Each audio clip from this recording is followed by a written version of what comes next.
So very quickly, I'm going to do the basketball stuff, and then I'm going to do the far more important stuff, okay? Basketball stuff is this. Kyrie Irving flatly, the juice is not worth the squeeze. Hasn't been for a single day he's been on the Brooklyn Nets. His first year there, KD's out with an injury. Kyrie then sits out the little mini playoff run because he had some injury. He also was instrumental in getting Kenny Atkinson fired, which obviously was a major error. His second year there, it all looked great. And then he turned his ankle in the playoffs. James Harden was already hurt, and who knows? His third year, obviously, he derails their entire season with the vaccine stuff and then is terrible in the playoffs, and they get swept. And now this year, that team is awful. They are the worst defensive team in basketball. Kyrie has a lot of highlights, but one-way player, and now already has created a just total storm around him. So I don't know what, I don't know if he's tradable. I don't know who right now would want to take him on. And it's a disaster for them from a basketball perspective. And so that's the basketball part. Now to the important part. Okay. And this is the part that I'm going to want us to put out there on our channels, social-wise, because this is the part that I think is important. Okay, so there's so many layers here, and I'm going to try to get through them all. If you guys watch the show, you guys know for this show, I don't ever have notes. I have notes here for this one because I want to make sure we get it right. So Kyrie Irving tweeted out a link to a movie that is based on a book. He then claimed in this press conference he had watched the movie. I thought it was totally in play. He had not watched the movie and was just going to double down anyway. I'm still not convinced he watched the whole thing. And I think it is actually his best defense would be, I didn't watch it, man. I saw it. It seemed interesting. Some do with, my name means Yahweh, as he explained. So I put it out there. My bad. But he claims not only did he watch it, but he also implies he might have read the book. So in the most damning part of the movie and that book, which is why it's being called anti-Semitic, is because it has an alleged quote from Harold Wallace Rosenthal, and it's been debunked as a fake quote years ago. But that quote talks about how the Jews have established 5 major falsehoods to conceal their nature and protect their status and power. Including on those falsehoods is Holocaust denialism, according to this, again, fabricated quote. He goes on to, later in the movie, there is a quote attributed to Hitler that says, quote, because the white Jews know that the Negroes are the real children of Israel, and to keep America's secrets, the Jews will blackmail America.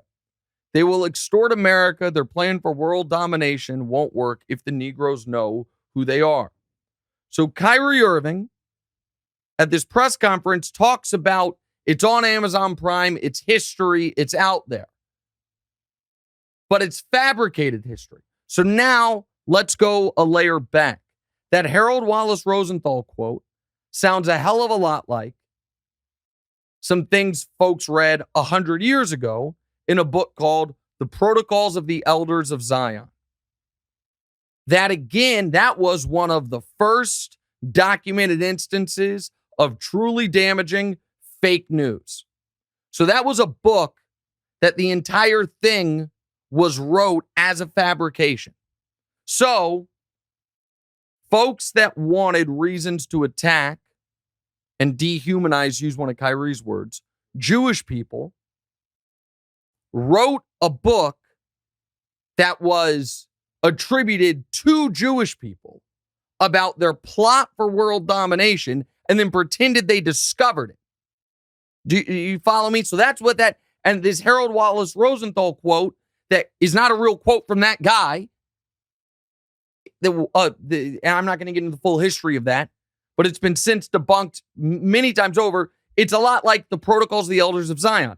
What? So Kyrie says, did I hurt or harm anyone? Well, not directly and not yet. However, and Kyrie's big on history, but it's important you know the actual history. So the Protocols of the Elders of Zion, that book was in the 1930s, taught to school children in, you guessed it, Nazi Germany, as a way to prime these young people for the hatred and the coming purge of Jewish people during the rise of Hitler and, Nazi Germany. Okay? So all of this stuff, Kyrie and Kanye and so many of these folks think they're discovering something, think they've uncovered real truth, when it's the same playbook that other folks have been going by, intentionally or unintentionally, for decades and in some cases centuries. So this all hits close to, it's weird for me maybe to care so much about this, but it is such a symptom of a bigger problem. And I said this on Twitter, and I say it again here. I'm just an Italian, Irish, white guy who was raised Roman Catholic. However, my dear beloved grandfather, who passed before you were born, was a Polish Jew. And my wife and my 3 wonderful children are black. And people have been trying to pit blacks and Jews against each other for so long. And in so many ways, it's been successful. Some of the most racially exclusive communities in New York City are the Orthodox Jewish communities that really have no time for black folks. And some of the most racially exclusionary communities are these folks that march up the street from this store. Some of the black Israelites who echo all of this same anti-Semitic nonsense. And what's such a shame is, we can keep it to sports, we can go outside of sports. All of our civil rights leaders knew better. MLK marched with rabbis and had no quarter for anti-Semitism. Jackie Robinson wrote a column for, I think it was the New York Post or a New York paper long ago, about confronting anti-Semitism. Kareem talks about it to this day. And yet it still pervades. And I do empathize with black Americans in that not only was your history stolen from you, and not only we don't teach it in schools. If you want to learn anything about your ancestors, you have to specialize in it. And even there, it's hard. It's hard to sort everything out. It's the people say, what, you know what I mean?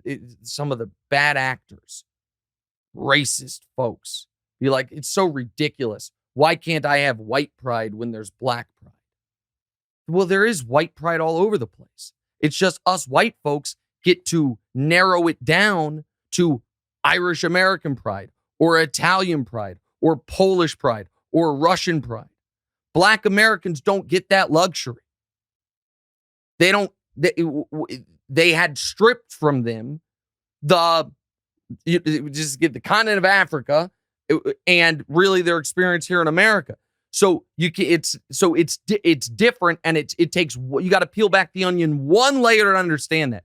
So I understand Black people wanting to feel like, God damn it, they're not teaching me this in school. That I'm going to go find my history. But this is where we all as a society are in such a dangerous place, because nobody seems to have the goddamn ability to differentiate history from a well-produced YouTube video. And I think Kyrie means well. I do. I don't think he has hate in his heart for anybody. But I think he doesn't know what he doesn't know. And he thinks he's the educated one. He talks about how the history is out there and how he's in a unique position to post things for his community. And he's then asked about promoting an Alex Jones video. And he gives the perfunctory, I don't stand with Alex Jones on the Sandy Hook stuff. But he says what Alex Jones is saying about secret societies, he just flatly says, he goes, well, that's true. And what Kyrie doesn't know is Alex Jones's whole New World Order conspiracy, which is a conspiracy that predates Alex Jones, is also an old anti-Semitic conspiracy. That this Jewish cabal runs the world and wants to have power over everyone. It's all fruit of the same poisonous tree. And we are so trapped in a place where we have all, I shouldn't say we all, so many people have, how do I put this? There has been a death of expertise. And whether it's science, medicine, or history, folks, so many folks think there are no experts. I'm going to become my own expert. And what they're not seeing is that so much of what they then consume was created for the explicit purpose of exploiting. And Kyrie doesn't see it. And my friends that I've lost to this, they're just toxic internet brain, they don't see it. And it's horrifying. And the canary in the coal mine was the flat earth stuff. And it was once we as a society saw, oh, there is a legitimate percentage of people that really believe this flat earth stuff. It should have been a nationwide alarm that, well, bad actors see that and know if they'll believe that, they'll believe anything. Let me throw up some fake quotes. Let me give some history that has just enough of a kernel of truth to it. And this is the part that I'll tell you, go check. Go check this in your school history book, and you'll see that this is true. But then everything else that comes of it is to lead you down a path. And I just wish there was more of a consensus. And I'm going to tell you this right now, man. We've got some viewers and some listeners and Twitter followers that will see this or saw Kyrie's thing, and what they will say is, well, what did he say that's not true? And what they don't understand is y'all are being taken for a ride. They think you're rubes and that you can be exploited. And nobody seems to be immune from it. And so I don't think Kyrie's a bad person. And I don't think Kyrie dislikes Jewish people. I think Kyrie Irving believes he knows a true history that is so clearly the same playbook of fabricated quotes and fabricated texts and fabricated history to start to divide people that people have been using across all societies for as long as there have been societies. But now everyone's got access to it. And some of our folks with the biggest microphones are now giving more people, they already had access to it, but it's now accessible to them. Or now they know about it. And this is going in the wrong direction. I hate to be so pessimistic, but unless we societally invest in, for our young people and adults, some form of, I don't even want to call it media, but I will, media and historic literacy. The videos are only going to get more compelling. The deep fakes are only going to start coming right down the tracks. And everyone is going to have their own version of history. And we know where that ends. We know what the end goal of it all is, and it's scary. So makes me really sad. And I don't have a solve, but I know the direction it's going, and it's a really, really bad one. All right, we'll get back to sports next. We'll try.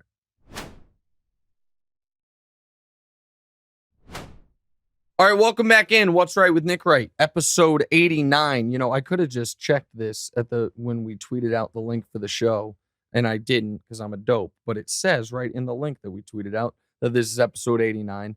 Before we get to the game, I just want to say one thing. If you're still with us, I almost cried twice during that Kyrie Irving thing, which totally shocked me. I did not think that I would get emotional about it like that. I knew I was like upset. I mean, it is a frustrating thing. It's just frustrating. And it's scary in this regard. I just think we all know people who we love and care about who have been lost to the YouTube algorithm. And who are just gone. They are just gone. Right. The way my mom tells me about friends she grew up with in the 60s who took acid all the time, and then at one point their brain just stopped working. Mm-hmm. You know what I mean? That they're on a permanent trip. Right. You know what I mean? That the drugs finally got to them and they just done. That's what. It's like a parasite. Yeah. And that's what it feels like has happened. And I'm in a weird spot because I'm not Jewish, but so many people think I am because of my nose. Right. And I think I have some Ashkenazi Jewish features because I have some Ashkenazi Jewish blood from my mom's dad. Right. But I was never raised Jewish. And my mom was raised Roman Catholic, and I'm Roman Catholic. But before, and we'll see what happens under Musk, but before Twitter cracked down on the bots, people would, I don't think I knew prior to the TV show how much like real anti-Semitism was out there. But then when I first got on TV, there were I don't know, a dozen accounts that would just tweet images of me, because they thought I was Jewish, being put in a gas chamber, different Holocaust stuff. The people that like hated me the most. Now I don't know what those accounts do. Maybe they got kicked off, but they've been gone for years. So I was like, oh my God. There's like a lot of hate there that I had never really experienced, knew about. And I also have a unique experience on not being a black person, but seeing how much obvious discrimination and hate and things work against black folks just by virtue of my family. But on the most minor level, from how we're treated in a restaurant, if I drop you guys at the door and you guys are waiting to get the table before me, and then I walk in, to the most significant ones, like when your mom and I were first moving in together, and I went and signed a lease for an apartment by myself. And then when she came to look at it and the manager showed it to us, they then refused to rent it to us. And just blatant housing discrimination, clearly along racial lines. So I think a lot of folks who aren't a part of either group don't know how much each group deals with. And then what you see is that the groups then very often start to blame each other. And there's a lot of distrust and discrimination for other oppressed groups within oppressed groups. And this one are the two, I guess, oppressed groups that I have the closest connection to. And it just breaks my heart. Hey, thanks for watching. Hit the subscribe button to get more from the show, and make sure to click the bell to get notified every time new content drops. Check out full episodes of What's Right wherever you get your podcasts, or just click the link in the description below.